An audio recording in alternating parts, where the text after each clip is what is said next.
पूजा घर में रखा लौटा पैसे को राख बना देता है। भूल कर भी ये गलती ना करे वरना पूरा घर हो जाता है बर्बाद। आप सभी ने भी अधिकांश लोगों के पूजा मंदिर में एक लोटा जल भरा हुआ जरूर देखा होगा। तो आखिर इसका क्या कारण होता है? क्या पूजा घर मंदिर में लोटा जल रखना चाहिए या नहीं? इसी के साथ जो लोग अपने पूजा मंदिर में एक लोटा जल भरकर रखते हैं तो यह लोटा किस धातु का होना चाहिए? पीतल, तांबा या कुछ और? कई लोग इस बारे में अनजाने में गलतियां कर देते हैं और बाद में उन्हें पछताना पड़ता है। तो आज हम आपको बताने वाले हैं कि आपको इन गलतियों से कैसे बचना है, क्योंकि इससे आपको नुकसान भी हो सकता है। तो लौटे को आखिर रखने का सही तरीका क्या होता है? इसी के साथ पूजा घर मंदिर में जो दीपक जलाया जाता है ये किस धातु का होना चाहिए? तांबे का, लोहे का, पीतल का, कांसे का, स्टील का या मिट्टी का? आखिर कौन सा दीपक रखना चाहिए? क्योंकि सही दीपक का चुनाव ना करने पर भी आपके घर में परेशानियां आ सकती हैं। इसी के साथ दीपक में कौन सी बाती का प्रयोग करना चाहिए? क्या कच्चा कलावा ठीक है या फिर रुई या सूती धागा सही रहेगा? अब कई लोग इन बातों को छोटी समझकर नजरअंदाज कर देते हैं, जिससे कि उन्हें पितृदोष, शनि दोष, काल सर्प दोष या गरीबी जैसी समस्याओं का सामना करना पड़ता है। इसी के साथ कई लोग प्रश्न पूछते हैं कि गुरुजी, मुख्य द्वार पर जल छिड़कने का सही समय और तरीका क्या है? क्या इसे स्नान के बाद छिड़कना चाहिए या बिना स्नान के भी किया जा सकता है?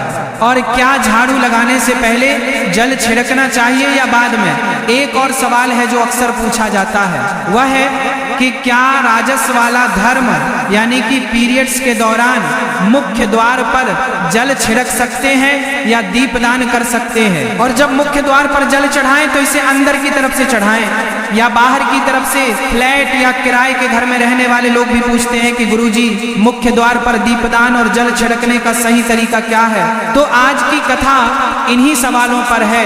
तो सबसे पहले जान लेते हैं कि पूजा घर मंदिर में जलने वाला दीपक किस पदार्थ का होना चाहिए? लोहे का, तांबे का, पीतल का, कांसे का, स्टील का या मिट्टी का?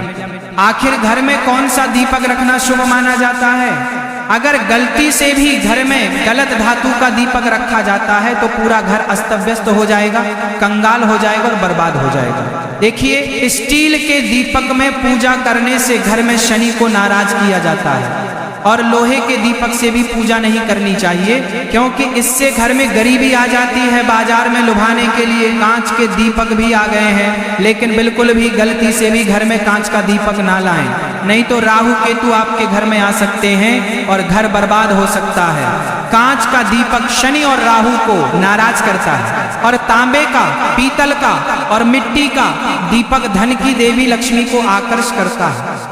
इसीलिए घर में कोई भी अन्य प्रकार का दीपक लाना सही नहीं माना जाता। पीतल और मिट्टी के दीपक को शुभ और मंगलकारी माना जाता है, क्योंकि यह शनि और राहु केतु को प्रसन्न रखता है, साथ ही मंगल ग्रह का भी असर कम करता है। इसी के साथ कच्चा कलावा और रुई से जलने वाला दीपक सर्वोत्तम होता है। जो लोग सूती धागे से दीपक की बाती तैयार करते हैं उनके घर में समस्याएं और गरीबी आ सकती है। रुई और कच्चा कलावा का दीपक ही शुभ माना जाता है। अब जानते हैं कि पूजा घर मंदिर में घंटी क्यों बजाई जाती है? भगवान शंकर के मंदिर में घंटी बजाने का उद्देश्य क्या है?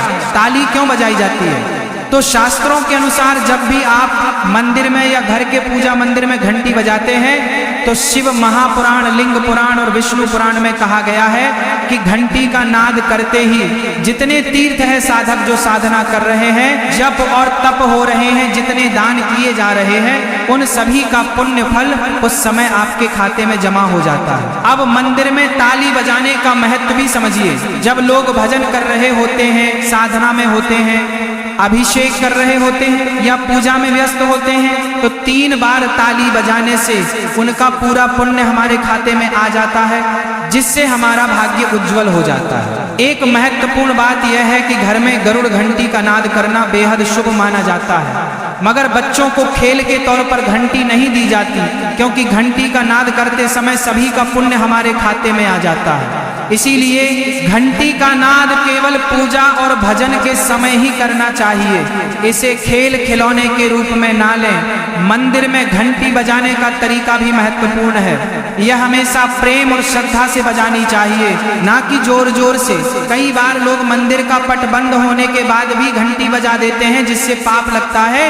तो अगर भगवान मंदिर में विश्राम कर रहे हैं तो उस समय घंटी बजाना घोर पाप माना जाता है। मंदिर बंद होने पर घंटी को रस्सी से बांध दिया जाता है ताकि वह ना बजे। घंटी बजाने का सबसे शुभ समय सुबह 4 बजे से लेकर 11 बजे तक होता है, क्योंकि यह समय अत्यंत मंगलकारी होता है। इसके अलावा शाम 6 बजे से रात 11 बजे से पहले भी घंटी बजाई जा सकती है। रात 12 बजे के बाद मंदिर के पट बंद कर दिए जाते हैं और देवी देवता विश्राम करते हैं। इस समय घंटी बजाना पुण्य के बजाय पाप का कारण बन सकता है। अब कई लोगों का प्रश्न रहता है कि गुरुजी मंदिर में जल क्यों रखा जाता है? तो इस जल को अमृत माना जाता है और यह देवी देवताओं के लिए विशेष महत्व रखता है, क्योंकि मंदिर में 1 लोटा जल रखना उतना ही आवश्यक है जितना कि आप रोजाना भोजन करते हैं। जब हम भगवान की पूजा करते हैं तो तांबे या पीतल के पात्र में 1 लोटा जल जरूर रखना चाहिए। यह जल एक सागर की तरह होता है और हमारे जीवन के दुखों को समाप्त करने में मदद करता है। यदि कोई व्यक्ति भगवान को रोजाना भोजन नहीं करा सकता तो वह मंदिर में 1 लोटा जल रख सकता है, जिससे उसकी पूजा पूरी होती है, ताकि भगवान इसे ग्रहण करें और यह जल रूपी प्रसाद अगले दिन सुबह आप प्रसाद समझकर ग्रहण करें। लेकिन याद रखें, मंदिर में रखा जल कभी भी तुलसी में अर्पित नहीं करना चाहिए, क्योंकि यह जल सभी देवी देवता ग्रहण करते हैं। अगर आपके घर में लड्डू गोपाल या राधा कृष्ण है और आप 1 लोटा जल उनके लिए अर्पित करते हैं तो आप अगले दिन यानी सुबह के समय वह जल तुलसी में चढ़ा सकते हैं। मंदिर में रखा जल अगले दिन यानी सुबह अपनी आंखों को धोने के लिए प्रयोग करें। इससे आंखों की रोशनी बढ़ती है और आंखों की बीमारियां दूर होती हैं। इसी के साथ जो लोग मंदिर में 1 लोटा जल भरकर नहीं रखते, उनके घर में अकाल पड़ जाता है, घर की स्थिति खराब हो जाती है, परिवार में मुसीबतें आ जाती हैं और गरीबी का सामना करना पड़ता है। आप चाहे तो 1 लोटा जल में फूल आदि डालकर रख सकते हैं, जो बहुत शुभ माना जाता है। मंदिर में रखा जल का एक और उपयोग यह है कि इसे घर की रसोई में खाना बनाने में या पीने में भी प्रयोग कर सकते हैं। लेकिन यह जल तभी इस्तेमाल करें जब आपके घर में सात्विक भोजन बनता हो। अगर लहसुन या प्याज का इस्तेमाल होता है तो इस जल का प्रयोग खाना बनाने में ना करें। इस जल को परिवार के सभी सदस्य थोड़ी थोड़ी मात्रा में पी सकते हैं और बचा हुआ जल आप घर के पौधों में डाल सकते हैं। यह जल व्यर्थ नहीं होता, इसके बहुत सारे उपयोग होते हैं। अगर हम सही तरीके से इसका प्रयोग करें तो यह हमारे जीवन की परेशानियों को सुलझा सकता है। मंत्रों से अभिमंत्रित जल बहुत शक्तिशाली होता है और हमारे घर के मंदिर में रखा जल देवताओं का आशीर्वाद होता है, क्योंकि वह हमेशा देवता के पास होता है। इस जल में सभी सकारात्मक शक्तियां समाहित होती हैं और अगर हम इसका सही प्रयोग करें तो यह हमारे जीवन में सकारात्मक परिवर्तन ला सकता है। यानी कि आप जल को पीने में, खाना बनाने में, घर में छिड़काव करने में इस्तेमाल करते हैं तो इससे हमारी समस्याओं का समाधान होता है। और अगर कोई भी कार्य नियमित तौर पर किया जाता है तो हमें उसका लाभ जरूर मिलता है। कभी कभी करेंगे तो उतना लाभ दिखाई नहीं देगा, लेकिन अगर आप नियम बना लें कि हर रोज उसी जल से घर में छिड़काव करना है, घर के हर व्यक्ति को थोड़ा थोड़ा पीने के लिए देना है, बचा हुआ जल पौधों में डालना है, दुकान पर छिड़कना है, व्यापारिक स्थल पर छिड़काव करना है, बच्चों की किताब और तिजोरी में छिड़काव करना है, तो आपको निश्चित ही चमत्कार देखने को मिलेगा। इसी तरह से जो रसोई में रखा हुआ जल होता है उसका छिड़काव आप अपने घर के मुख्य द्वार पर करें तो इसका लाभ बहुत जल्दी दिखाई देगा। लेकिन इसे अपने रूटीन में शामिल करना होगा और प्रतिदिन नियम से यह कार्य करना होगा, तभी आपको लाभ मिलेगा। कई लोगों के सवाल होते हैं कि गुरुजी मंदिर में रखा जल जब हम अगले दिन उठाते हैं तो उसमें कभी कभी कीड़े मकोड़े पड़ जाते हैं, तो क्या हम उसे ढक सकते हैं? हाँ, आप उसे पूजा के बाद किसी प्लेट या कटोरी से ढक सकते हैं। जब आप अगले दिन उस जल को उठाएंगे तो वह बिल्कुल शुद्ध और साफ सुथरा होगा। आप इस जल का प्रयोग किसी भी कार्य में कर सकते हैं। जब भी आप घर के मुख्य द्वार पर जल छिड़काव करें तो भगवान गणेश के मंत्र ओम गण गणपतये नमः जरूर बोले। अब इसके अलावा कुछ लोग पूछते हैं कि मंदिर में जल रखना जरूरी है या नहीं, और रखा हुआ जल क्या करना चाहिए। तो शास्त्रों के अनुसार घर के मंदिर में 1 लोटा जल रखना बहुत जरूरी है। जल ऊर्जा को संचित करता है। जब आप पूजा करते हैं, मंत्र जपते हैं या भगवान से प्रार्थना करते हैं तो इन सभी की ऊर्जा उस जल में समाहित हो जाती है। यही कारण है कि मंदिर में जल रखना आवश्यक है। इसीलिए सुबह की पूजा के दौरान 1 लोटा जल मंदिर में अवश्य रखें और दीपक जलाएं। यह अग्नि और जल के संतुलन का प्रतीक है। पूजा के बाद इस जल का उपयोग शुभ कार्यों में करें, जैसे पौधों में डालना या घर में छिड़काव करना। यह सकारात्मक ऊर्जा को बढ़ाता है। सुबह की पूजा के समय हम मंदिर में जल रखते हैं। अगली सुबह जब आप पूजा करने जाते हैं तो सबसे पहले उस जल का उपयोग करें। आप पूरे घर में उस जल का छिड़काव कर सकते हैं। ये जल आपके घर को शुद्ध करता है, क्योंकि यह सकारात्मक ऊर्जा से भरा होता है। इससे कई बीमारियां भी दूर हो जाती हैं और घर में नकारात्मक ऊर्जा का प्रवेश नहीं होता है। अगर आप नियमित रूप से इस जल का छिड़काव करते हैं तो आपके घर की समस्याएं धीरे धीरे खत्म होने लगती हैं। कभी कभी लोग ये शिकायत करते हैं कि दवाइयां असर नहीं करती। ऐसे में अगर दवाइयां के साथ साथ रोगी को इस जल को पिला दिया जाए तो दवाइयां जल्दी असर करने लगती हैं। इसी तरह अगर परिवार में कलह और झगड़े रहते हैं तो परिवार के सभी सदस्य इस जल को थोड़ा थोड़ा पी सकते हैं। इससे धीरे धीरे सकारात्मक विचारों का प्रवाह थोड़ा शुरू होता है और घर में शांति और समन्वय आता है। अगर आपका कोई व्यापार है या दुकान है तो इस जल का थोड़ा सा छिड़काव वहां भी करें। ये आपके व्यापार को सफल बनाता है और किसी भी तरह की परेशानी से भी बचाता है, क्योंकि यह जल बेहद सकारात्मक ऊर्जा से भरा होता है। अब यह भी जान लेते हैं कि मुख्य द्वार पर जल छिड़कने का सही समय और विधि क्या है। तो अगर आप मुख्य द्वार पर जल चढ़ाते हैं तो आपको यह ध्यान रखना है कि जल को रात में सोने से पहले एक पात्र में भरकर रखना चाहिए। आप कोई भी पात्र ले सकते हैं, जैसे तांबे, पीतल, स्टील या चांदी का। यदि गंगा जल उपलब्ध हो तो उसे थोड़ी मात्रा में डालें और फिर शुद्ध जल से पात्र भर दें। अगर गंगा जल नहीं है तो केवल शुद्ध जल भी पर्याप्त है। अब इस जल से भरे पात्र को आप अपने घर की रसोई में रख दीजिए और सुबह उठकर इस जल का छिड़काव आप अपने घर के मुख्य द्वार पर करें। मुख्य द्वार पर सुबह सबसे पहले छिड़काव किया गया जल घर की सभी समस्याओं को दूर करता है।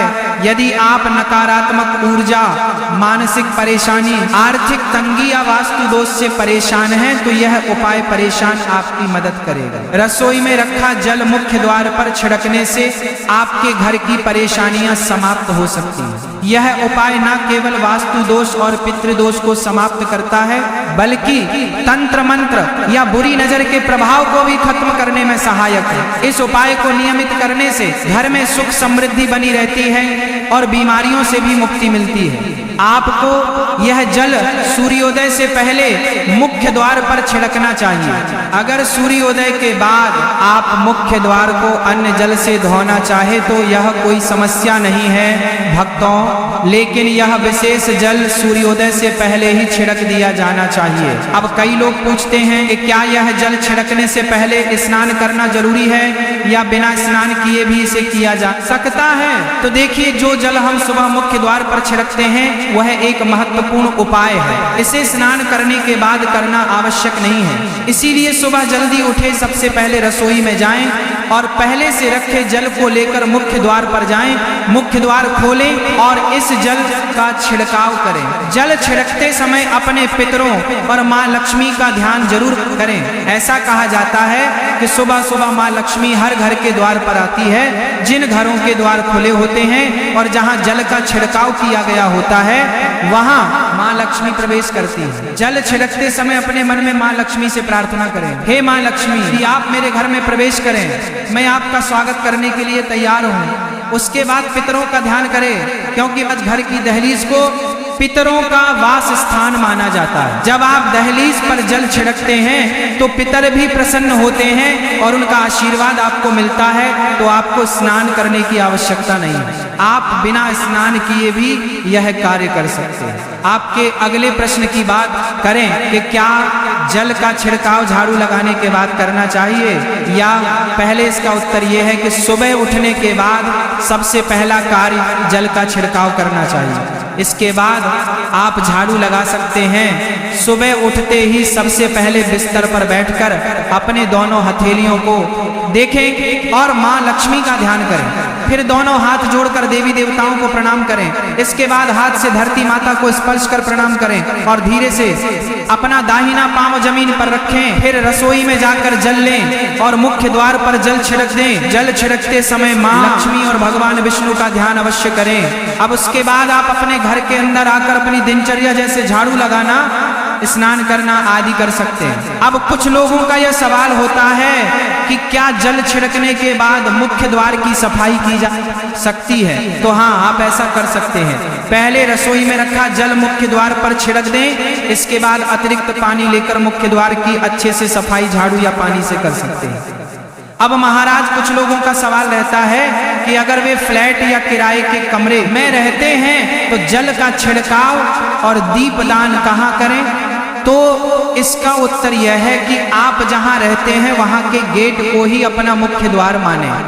यानी कि जिस दरवाजे पर आपका नाम लिखा हो या नेम प्लेट लगी हो वहीं पर जल छिड़कना है और दीपदान कर। अगर आपके पास एक ही कमरा है तो कमरे के दरवाजे को मुख्य द्वार माने और वहीं पर यह उपाय करें। अब अगला सवाल यह है कि क्या पीरियड्स के दौरान मुख्य द्वार पर जल छिड़का जा सकता है और दीपदान किया जा सकता है? तो महाराज, जल छिड़कने के लिए पीरियड्स का कोई असर नहीं होता। आप जल छिड़क सकते हैं, लेकिन दीपदान कार्मिक पूजा में आता है जो कि बिना शुद्धता के नहीं किया जा सकता।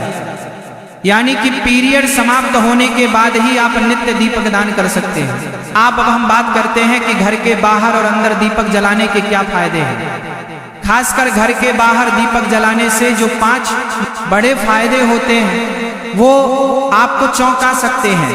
भगवान की पूजा में दीपक जलाने का महत्व तो आप सभी जानते ही हैं, क्योंकि हिंदू धर्म में देसी घी या सरसों के तेल का दीपक जलाना बेहद शुभ माना जाता है तथा तिल के तेल का दीपक भी जलाया जाता है। लेकिन भगवान के सामने दीपक जलाना केवल पूजा का एक तरीका नहीं है, बल्कि घर के अंदर और बाहर दीपक जलाने से कई लाभ मिलते हैं।